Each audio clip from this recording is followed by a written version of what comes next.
March 31, 2024 my friend. Kumusta ka naman na? Panibago na ng mga random talks. At yeah, naka-white ako ngayon. Alright. It's been a long time na. Naisipan ko lang kanina na bumili ng damit na white. At ayun. Gusto ko lang i-share sa'yo na nag-live ako kanina. Tapos may mga konting realization tayo tungkol dito sa digital economy, my friend. Lagi ko naman sinasabi na anytime pwede tayo abutan ng kamatayan eh. Kaya nga this video is a positive reminder for myself first, and at the same time sa'yo din, na nabigyan tayo ng isip para gamitin natin, and at the same time nandito tayo sa information age. At kung information age yung kinabibilangan natin sa era right now, madali lang maghanap ng mga informations na kailangan talaga natin.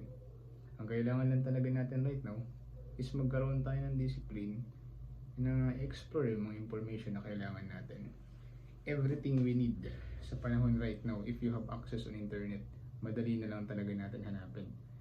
At pwede lang natin sisihin right now na hindi natin nalalaman ang mga informasyon na dapat natin malaman ay ang ating mga sarili. Mainit, no? Mainit talaga. Well, ganun talaga my friend. Iba talaga yung panahon right now.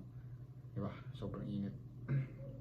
Kaya nga itong video na to, nire-remind kita na mas maganda na mag-remindan tayo.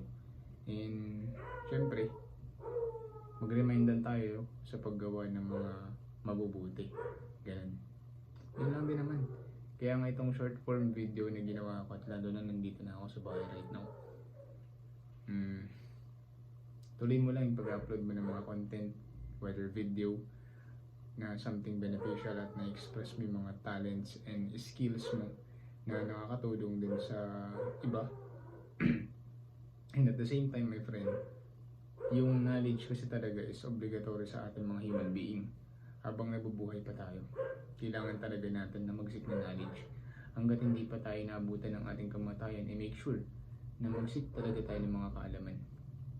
This is a positive reminder again for myself first, and at the same time sa'yo din. It's been a long time na hindi ako nag-create ng mga ganitong klaseng video na kakapulutan talaga natin ng kaalaman.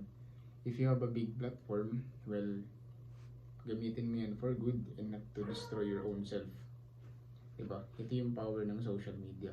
Ang power ng social media, pwede tayo makapagbigay ng impact, and at the same time, pwede tayo makapagbigay ng damage if hindi natin siya ginagamit sa tama. Okay? There is always a positive and negative force, pero my friend, be a positive force, be a force for good. And again, this video is a reminder for me and to you watching this video.